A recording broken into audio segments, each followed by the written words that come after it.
सहृदय को। सहृदय जब तज्ञ बनेगा तभी जो है उसको रति का आस्वादन होगा, नहीं तो ये दोनों आपस में प्रेम करते हैं, ये सिर्फ इतना मात्र बोध हो जाना ही रसास्वाद नहीं कहलाता है, ये भी जान लीजिए। जब ऐसे कोई कुछ बोलता है तो सब लोग कुछ ना कुछ तो समझ ही लेते हैं, सही या गलत। प्रत्यक्षतया सुन रहे हो, परोक्षतया सुन रहे हो, ठीक है, तो कुछ सुन ही लेते हैं। तो सुनने के बाद उनको लगे कि नहीं हमने पूरा पाठ सुन लिया है, हमको जो है वो पाठ लग गया है, ऐसा तो नहीं होगा। इसी प्रकार यहाँ पर भी अवस्था है। यहाँ पर क्या अवस्था है कि इनको ऐसे सुनने के बाद भी कभी कभी वो बोध नहीं हो सकता है, रसास्वाद नहीं हो सकता है, ठीक है। तो इसीलिए यहाँ पर ये जानना है कि केवलम अत्र नायिका नायकयोः नायक नायिकयोः रतिः अस्ति इति एतावन्मात्र ज्ञानात् एतावन्मात्र प्रतीतेः तत्र विश्रांतिर्नास्ति। केवलम अस्य ज्ञानादेव, अर्थात नायका और नायक के बीच में यहाँ पर रति का वर्णन किया है, ऐसे जानने से परीक्षा में पास हो सकते हैं आप, इंटरव्यू में पास हो सकते हैं। रसास्वाद इसको नहीं कहते हैं, ये जान लीजिए। अयम न रसास्वादः, केवलम ज्ञानमेव न रसास्वादः। सिर्फ इसको जानने से, अच्छा ये श्लोक पढ़ा और दो चार लाइन ऐसे दो चार शब्द हमने सुना, अच्छा अच्छा ये सब आया है इसमें, तो इसका मतलब ये है कि यहाँ पर रति भाव है। रति अगर स्थायी भाव है तो श्रृंगार रस है। तस्मात् नायिका नायकनिष्ठा रतिः अत्र अभिविद्यते इति उक्त्वा अत्र शृंगारो रसः विद्यते इति यदि कश्चन कथयति सः कः? सः सहृदय धूर्तः, न तो सहृदयः, ठीक है। तो सहृदय धूर्त मत बनिए, सहृदय बनिए। तो सहृदय कैसे बनेंगे आप? सहृदय आप तभी बनिएगा जब आपको ये पूरा प्रोसेस जो है वो प्रोसेस आपको पता चलेगा, तब आप सहृदय बनेंगे। कि कथम अत्र आलम्बनो विभावः, कथम सहृदय निष्ठ रते है, सहृदय में निष्ठ रति का आलंबन कौन बन रहा है वहां पर, ये भी जानना है। नायक निष्ठ रति का आलंबन अगर नायिका बन रही है तो हमको भी तो वही अनुभव हो रहा है। अच्छा ठीक है, ये यहाँ आलंबन विभाव हुआ, उसके बाद जो उन्होंने बातचीत किया उससे वो उद्दीपन हुआ, तो वहाँ नायक में जो उद्दीपन होने का वो जो अभिनय कर रहा है, उस अभिनय से आप कितना आत्मसात है, कितना आप तन्मयता से उसको देख रहे हैं, कितनी तन्मयता से आप उसको जान रहे हैं, कितनी तन्मयता से आप वहाँ पर है, इससे पता चलेगा। केवलं स्थूलं ज्ञानं यदि अस्ति चेत् तत्तु सर्वेषां शास्त्रकाराणाम् अस्ति। शाकुन्तलं यदा पठन्ति तेपि जानन्ति द्वितीये अंके यत् दुष्यन्ता शकुन्तला दुष्यन्तयोः अत्र रतिरस्ति इति तेपि जानन्ति। किं तेपि सहृदयाः, किं तेपि रसज्ञाः, न ते रसज्ञाः, न ते सहृदयाः। तो इसलिए यथा श्रवणमात्राद् यथा शास्त्रं वा विद्या वा यथा न सिद्ध्यति, तथैव केवलम् अत्र अस्मिन् पद्ये रतिरस्ति शृंगाररसः विद्यते इति ज्ञानादेव रसास्वादो न भवति। रसास्वाद के लिए अत्यंत महत्वपूर्ण चीज क्या है जी? पंडित राज ने तो स्पष्ट स्पष्ट कह दिया है, भावना। भावना विषयार्थ प्रतिपादक शब्दत्वम काव्यत्वम कहा ना, चमत्कार जनक भावना विषयार्थ प्रतिपादक शब्दत्वम इसलिए कहा। तो वो भावना होना चाहिए वहां पर, भावना अर्थात पुनः पुनर्अनुसंधान। यथा जी जी यथा देखिए उसमें वाल्मीकि रामायण में क्या हुआ था, सबसे प्रथम में, सबसे आदि में वाल्मीकि ने जो है वो तमसा नदी के पास गए थे अपने शिष्य के साथ, एक क्रौंची को रोते हुए देखे, और उस क्रौंच पक्षी को, उसके पक्षी को जिसने मारा था, तो जिस निषाद ने मारा था उस निषाद को उन्होंने जो है शाप दे दिया।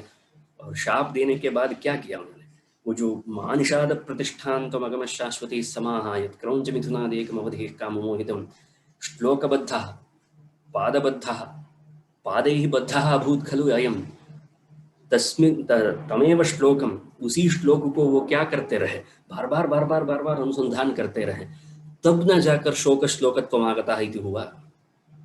हाँ ठीक है, ध्वनिकार ने भी कहा शोक श्लोकत्वम आगतः, कथम शोकः श्लोकत्वम आयाति भोः,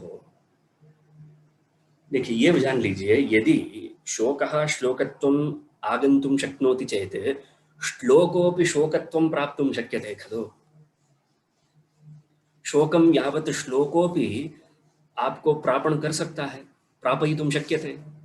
समझ रहे हैं कि नहीं? शोक एक स्थायी भाव है कवि के लिए। कवि जब उस शोक भाव को अत्यंत आस्वाद करता है अपने मन में, तो वही शोक भाव जो है बाहर कैसे निकलता है कवि के लिए, श्लोक रूपेण बहिरागच्छति। तो जो श्लोक रूपेण बहिरागतः तम श्लोकम यदा वयम पठामः, तो हम भी तो उसी रास्ते से अंदर तक जा सकते हैं, शोक तक जा सकते हैं। और यहीं पर तो रसास्वाद का विषय, यहाँ पर साधारणीकरण की आवश्यकता है। जिसको भट्टनायक ने साधारणीकरण कहा और जिसको अभिनव गुप्त ने हृदय संवाद कहा, दोनों एक ही चीज है। यहाँ आपको हृदय संवाद की आवश्यकता होती है। अर्थात आप जब भी काव्य पढ़ते हैं, ये ध्यान में रखिए कि ये जो वाक्य कालिदास ने लिखा है, कोई भी कवि हो, उदाहरण के लिए कालिदास ने ये जो वाक्य लिखा है, इस वाक्य के पीछे जो शोक होगा, यथा मानिषाद प्रतिष्ठाम इति वाल्मीकि वचने कारणम किमासीत् अथवा हेतुः किमासीत् निदानं किमासीत्, उसके पहले जो आदि कारणम किमासीत् शोकः आसीत्। उसके पीछे, उस वाक्य के पीछे कौन भाव था? शोक स्थायी भाव था।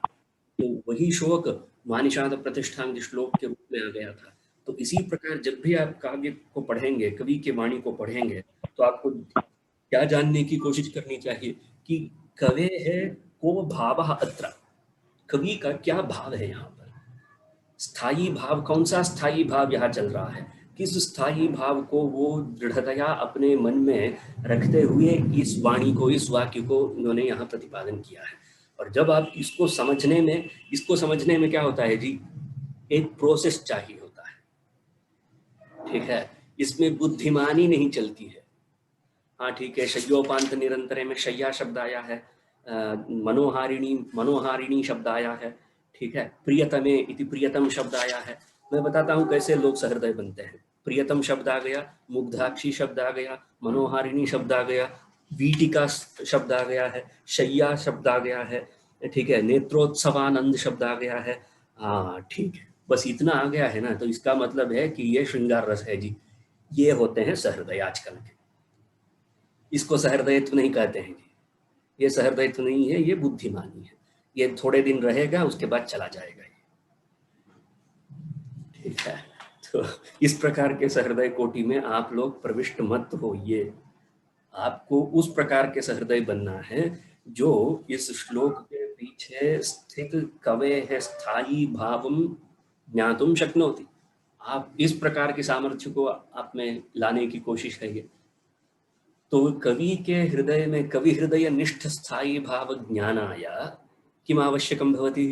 प्रोसेस आवश्यकं भवति, व्यापारः आवश्यकं भवति।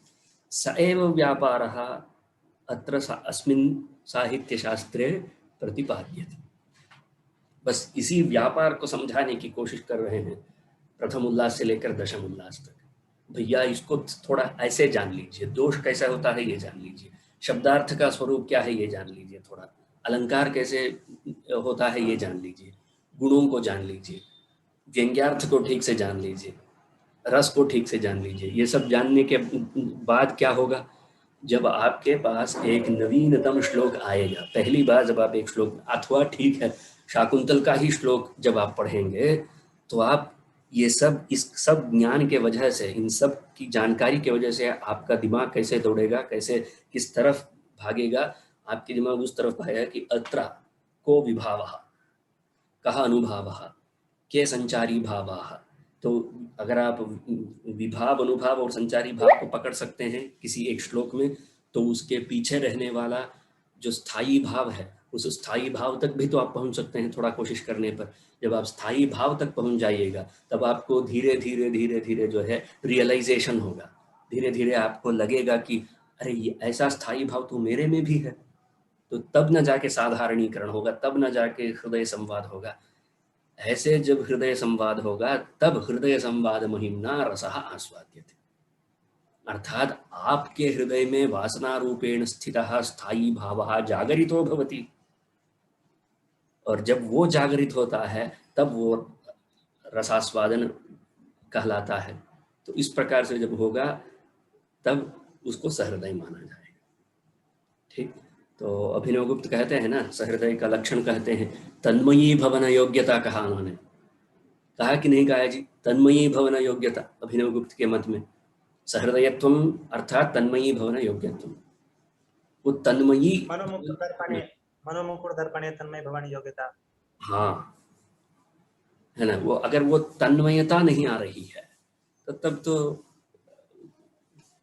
व्याकरण सुनना भी बड़ा एक जैसा है और साहित्य पढ़ना भी एक जैसा है। व्याकरण में भी तन्मयता नहीं आती है, इसी प्रकार आपको साहित्य में भी तन्मयता नहीं आ रही है। तो तन्मयता वहाँ आवश्यक होती है। तो तन्मयता को प्राप्त करने के लिए आपको सहृदय बनना है, न तो सहृदय धूर्तः।